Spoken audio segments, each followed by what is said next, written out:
नमस्कार साथियों, जैसा कि आप जानते हैं कि उत्तर प्रदेश की सभी ग्राम पंचायतों में 58,000 से भी अधिक पद ग्राम सहायक पद के लिए सृजित किए गए हैं, जिसकी जानकारी आपको बहुत पहले ही हो गई होगी। अगर आपने अभी तक मेरा वह वीडियो नहीं देखा है तो डिस्क्रिप्शन बॉक्स में लिंक दिया गया है, पहले आप जाकर उस वीडियो को देखें और पुनः इस पर आएँ। तो आज के वीडियो में हम फॉर्म कैसे भरा जाए, कहाँ जमा किए जाएँ तथा कुछ प्रश्न जो आपके मस्तिष्क में हैं उनके बारे में बताऊँगा। तो आइए स्टार्ट करते हैं।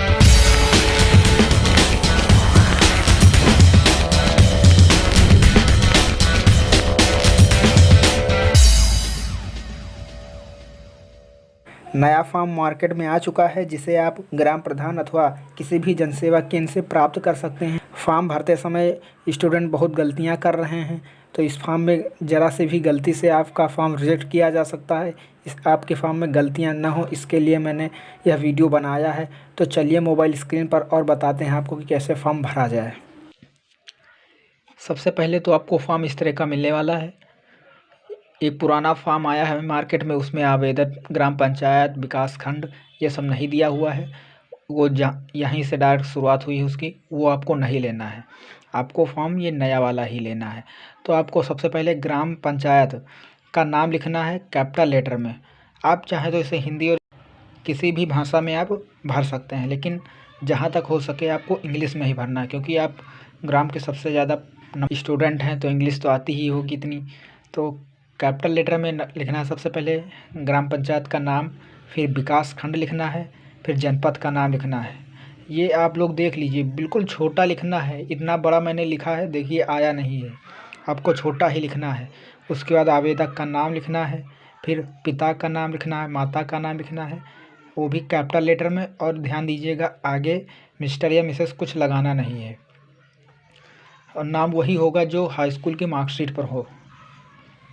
जन्मतिथि आपको जन्मतिथि डाल देना है। उसके बाद 1 जुलाई 2021 को कितने दिन, कितने वर्ष, कितने दिन और कितने माह है, ये पूरा लिखना है। जैसे मेरा 18 वर्ष 7 महीने 23 दिन हो रहा है 1 जुलाई को, उसी हिसाब से आपको भी निकालना है। फिर अगर मेल हैं आप तो मेल लिख लीजिएगा, फीमेल है तो फीमेल।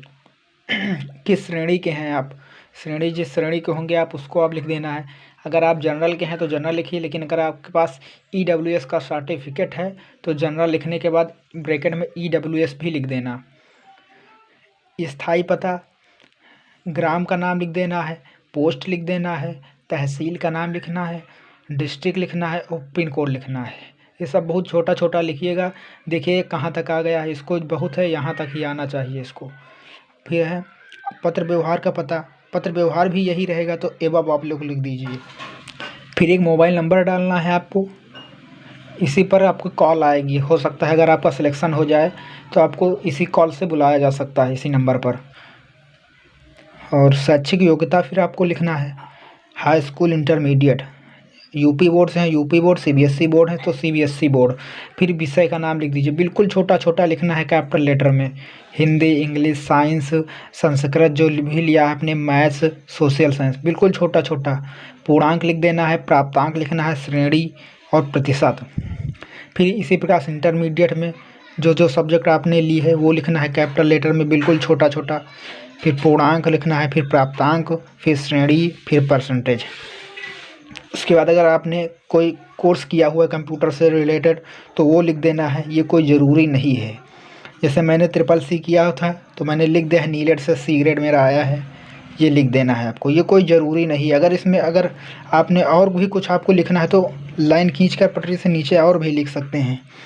कार्य का अनुभव,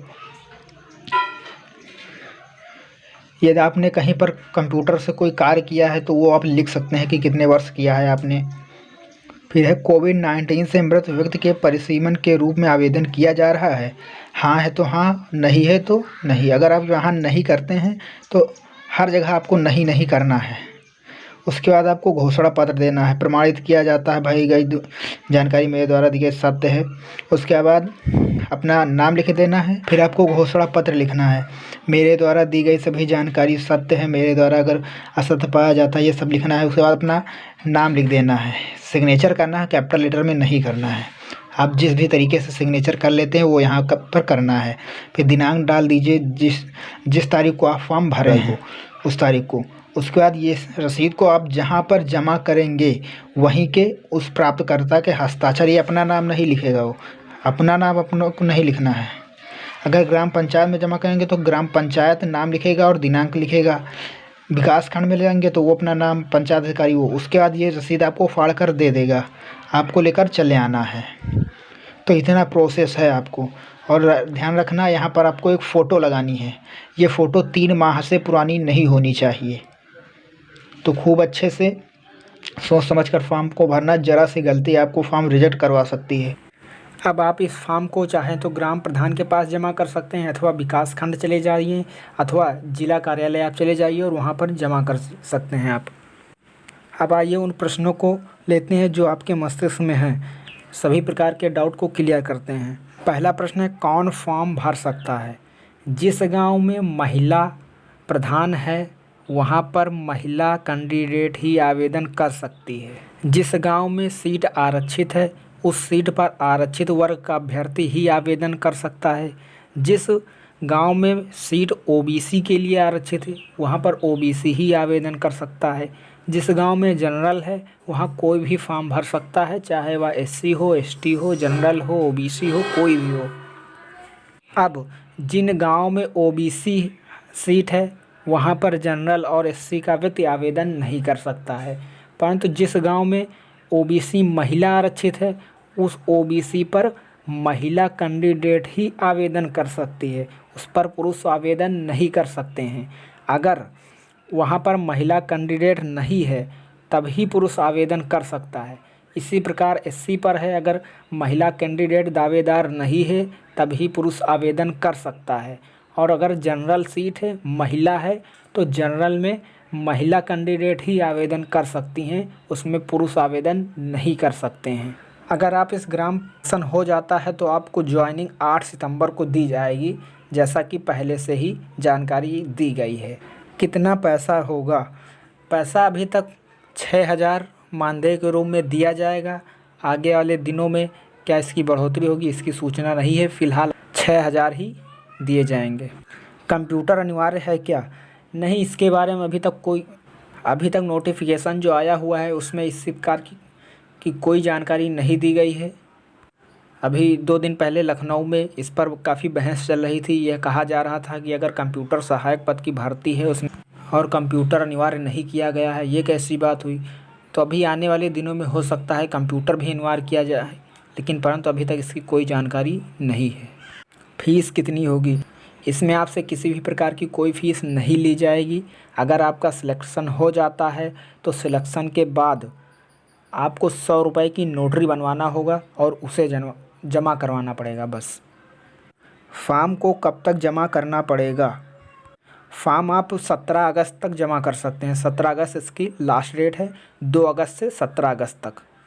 कंप्यूटर चलाना नहीं आता है और नौकरी लग गई तो आपका सिलेक्शन हो जाने के बाद 2 माह के अंदर आपको प्रशिक्षित किया जाए। नगर पंचायतों में भी इस प्रकार की वैकेंसी निकली है क्या? नहीं, नगर पंचायतों में अभी तक इसकी वैकेंसी नहीं है, केवल ग्रामीण क्षेत्रों के लिए, ग्राम पंचायतों के लिए है।